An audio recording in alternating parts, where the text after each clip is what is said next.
Okay. Hello, everybody. This is Coach Isaac Avon. I wanted to talk to everybody today about this book, Modern Theory and Practice of Coaching for Sporting Excellence, by Pavlov Petro, at the bottom there. It's a book I actually picked up at the CVASP 2022 conference from Ultimate Athlete Concepts. As you can see, the link up there is where you can actually get this book. I thought it had a ton of useful and very important concepts, and also a lot of controversial concepts in it that I think that we should talk about. And I really do think that this is such an important book that, if you could even call it that, the text is huge, as you can see, and it's only 100 pages, so it's more of a long article. But I do think it's something that very important that all coaches should read, whether you're a sport coach or a strength coach, because I do believe that this book was written for sport coaches, but I think that strength coaches can get a lot from it. Some things I want to talk about are just what the book is, some great concepts, controversial topics, and then something that's in the book that I think should be addressed a lot is physical qualities versus motor characteristics, some quotes and some key important graphics from the book. So like I said earlier, the book is just 100 pages. The font is huge, so it's almost very understandable for at a low level of reading skill. It's a very as you can see, the text is huge. It's 100 pages of a lot of heavy hitting sports adaptation and competitive training theory. The book ranges from talking about things like periodization, adaptation, training, sports structure, fatigue management concepts, and so much more. You get everything from Bondarchuk stuff to adaptation theories by Hans, training of specific, how to train specific athletes, sports structure, things like that. So this covers so much within 100 pages, which what I thought was like so interesting about a book that's only covers 100 pages and with font so large. It's written almost as a religious text, and I'm not sure if it has how it was translated or this is actually how it was written, but it seems like the whole book had a very cut and dry sentences, very, very specific, hard hitting words of almost like this is how sport is. There's nothing else that can go against my argument. So I did think that it made the book very easy to understand, but also made the book have a lot of controversial topics as well. It has some extremely useful theories and quotes in it. I have the book marked up a ton, and we'll kind of go into that, and some questionable, debatable topics as well. I think it is a really necessary read for all coaches because a lot of the people that we look at, like Verkhoshansky, Bondarchuk, Hansel, stuff like those guys that we kind of have at the peak of adaptation theory, of programming theory, periodization theory. He kind of takes a lot of these guys and either supports some of them or completely breaks them down. So it's almost like people that you've been reading for so long, and somebody that's going against the grain, someone's playing at devil's advocate is what these authors are kind of going for. So I really do think it's a necessary read for thought-provoking sport and strength and conditioning breakdown theories from your Russian / overseas favorites. It really just goes to the neck for a lot of these people. Some great concepts. To start with, some importance of applicable knowledge. I'm actually going to read a little bit from here. So the skill of a coach depends, first of all, on the depth of his or her professional knowledge and on his or her ability to use this knowledge in the work environment. The coach is obliged to possess modern knowledge in his or her profession. Furthermore, educators who teach coaches need to learn the text from the poster in front of the entrance to Stellenbosch University in South Africa. The destruction of any nation does not require the use of atomic bombs or the use of large-range missiles. Only a decrease in the quality of education is required. And I think that's a really good quote because, I think that professional level of training coaches doesn't exist at the collegiate level. I think it exists just in terms of continuing education. So I do think that, for people to be able to take our jobs more seriously and for us to be able to take our jobs more seriously, I think that this field is developing a lot. But even for our sport coaches and things like that, getting into theory, getting into knowledge that matters, and being able to apply that at the highest level is how we're going to be developing our athletes, the product, to be successful on the court, on the ice, wherever it is. And then another concept was achievement of sports form, something talked a lot about in this book. And sports form is something you can think about almost like that peaking. where our athlete is great in technical tactical realm and also great in physiological. Those four coactives you can think about from Fergus Connolly there. The state of sports form is achieved by an athlete in the process of adaptation of his body to training loads, in which competitive exercises is regularly present, and as a result of the athlete's achievement of a state of absolute adaptation to the performance of competitive exercises at the achieved level of training. So as you can see, he says, adaptation to training loads, competitive exercise is present, and the athlete is achieving that absolute state of sports form. I think sports form is a great thing to think about because it's not in terms of physical form that we think a lot about, it's sports form. So they're actually able to display what they've been practicing and display what they've been doing on the conditioning side at a very high level. And it's like, how do we get there? I think right now it's very subjective, but I think that we can start to measure it objectively if we create certain standards for these athletes to meet. And that's what this book kind of is referring to a lot on the back half. Adaptation is complex and environmental dependent. I think that as coaches, we think a lot about how adaptation is stress. They go below that baseline level, and then they're going to come back to it once their body adapts to it and then super compensate. And this book talks a whole lot about how adaptation is so complex and environmental dependent that it can't just go there, right? Not every athlete responds to the same stress the exact same and super compensates the same way, gets back to the same level. We may be dealing with things that we think we're accounting for and that we're completely missing. I think in the private side and the public side, we deal with the exact same thing in terms of the athlete comes to us and we know that they've either been practicing, doing things like that, but stress is global. It's all over the place. So adaptation is a lot of inputs, and we think that each input is going to get one desired output, but it may lead to a whole different bunch of other outputs. So it's especially environmental dependent, how they're training within their environment, who they're interacting with, how intense and how they deal with chaos leads to that adaptation. So there's so many things to think about, and as practitioners, what can we actually account for to try and at least control a little bit of that adaptation? Because as strength and conditioning coaches, as coaches, we implement a drill, we implement something, and we try to lead to a certain level of adaptation at the end there. How competitive exercise is developed and the theory of transfer, it's a graphic that we'll get to kind of at the end, but what percentage of the actual competitive exercise can we deviate from that's actually going to lead to transfer to that competitive exercise? And I think this kind of goes back to the authors talked a lot about Bondarchuk's hammer throws. We all kind of know that is going heavier, going lighter, microdosing those throws, and that's still getting our athletes stronger. And they're throwing farther and harder than they ever have before. So he kind of expands upon that in the book. I think it's a great topic. And then the indicators of fatigue, another thing that we'll look at the end is, like I kind of talked about, is we stress, they're going to fatigue a little bit, and then we hope that they can come back to that baseline and even super compensate to a different level.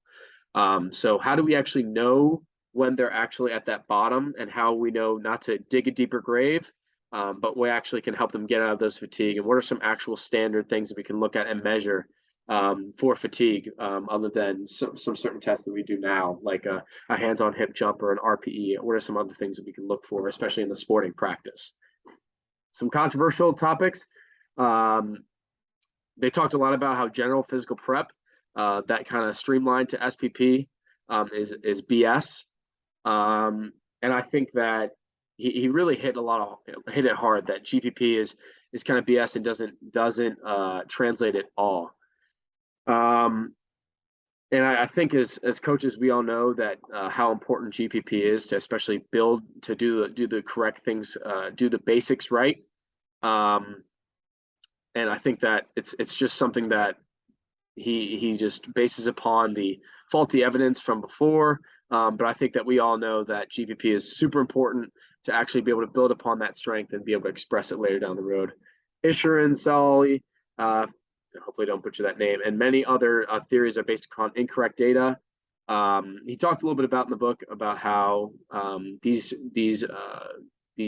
founding fathers of periodization and adaptation theory were based upon incorrect data, actually from Soviet propaganda, which I thought was very interesting. And how all these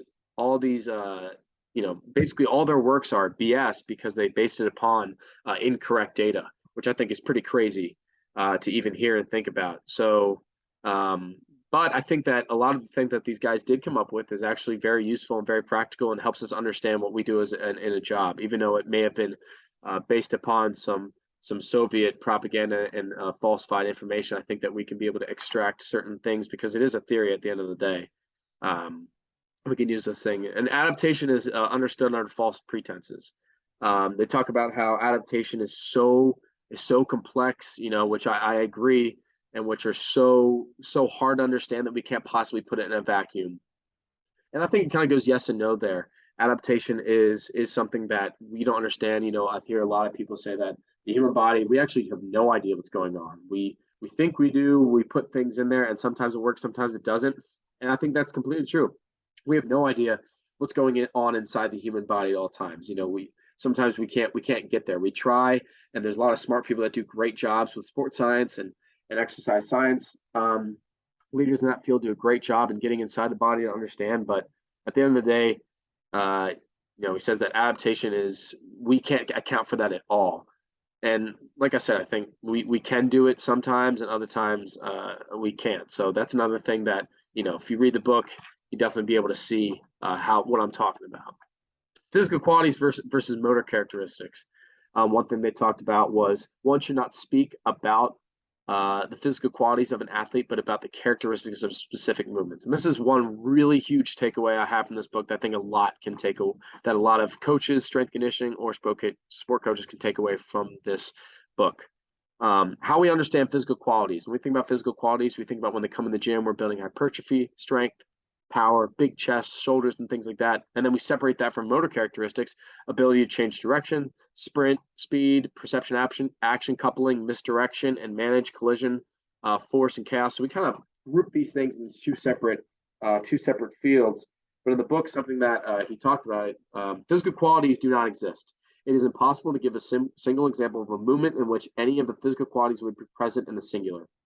We are always dealing not with individual physical qualities, but with a complex of characteristics of individual movements.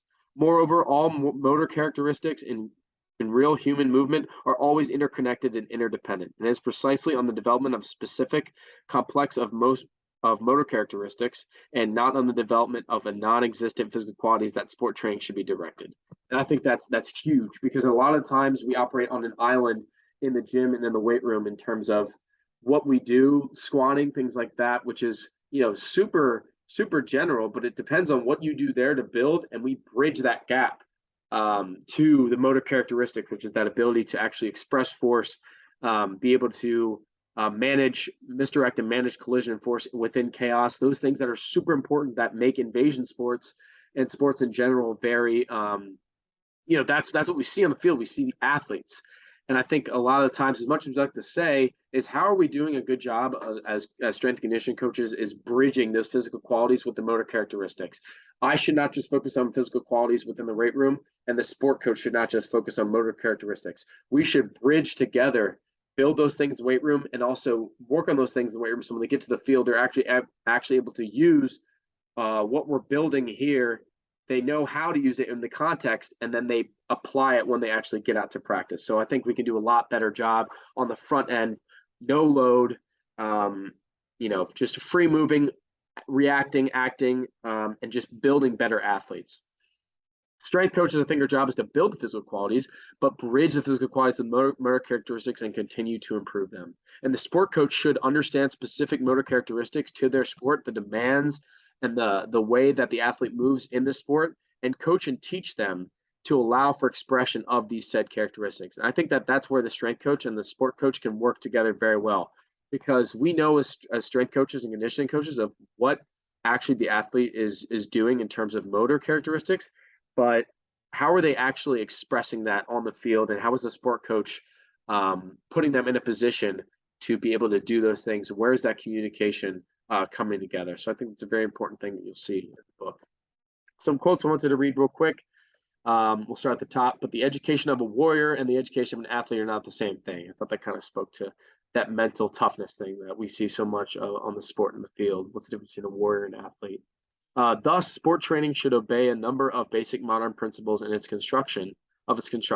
Purposefulness of the training process, optimization of training loads, balance of training loads, age and qualification adequacy of training loads, unity and interconnection of the structure of competitive activity and the structure of an athlete's training, and physiology, condition cyclicity of the training process. I think those, you can all look through those bullet points, and that's how we kind of base upon how we train our athletes. Going to the right now, the specificity of the body's adaptive changes in response to training work is determined not only by the specificity of the exercise performed, but also by the quantitative indicators of the exercise's fulfillment. Thus, a competitive exercise, which is repeated in one training lesson an excessive number of times, is perceived by the body as a total integral, relatively non-specific in relation to the competitive exercise motor act. The organism responds to such a training effect with adaptive changes, leading to inhibition of the development of special training, or even to a decrease in its level. The principle of the more the better does not work in sports. And this is huge, and this is what I've been learning about a lot recently this year in terms of how we structure sport practices, how we can have those conversations with sport coaches to make them learn that if you have 3 hours available, it doesn't mean that you should always be doing 3 hours of work. You know, I had my high school volleyball players, they would come to me right before they go to practice, and they'd be at practice for 3 hours. And a lot of them, they just be doing drills that are looking the exact same and drills that are super not specific.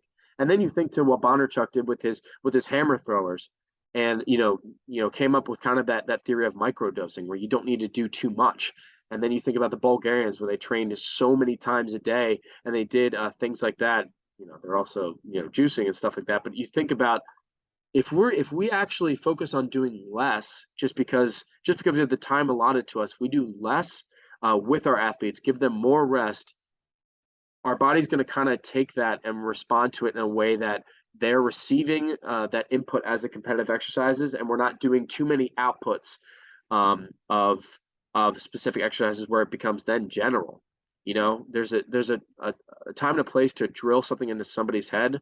And I think that if we start microdosing our practices and not making them too crazy long, we're going to see better results at the end of the day, I think. And then the growth of sports performance is based not on stress loads, but on training loads that are optimal and correspond to the adaptive capabilities of the athlete's body. Last but not least, just some different graphs here. If you look at the left, I'm not going to go through all these, but the one on the left is kind of those 5 pillars of fatigue management. I think those are really important to look at. And then you see on the top right there, the unity of the component parts of the process of training and preparing athletes, and kind of just those pyramid things.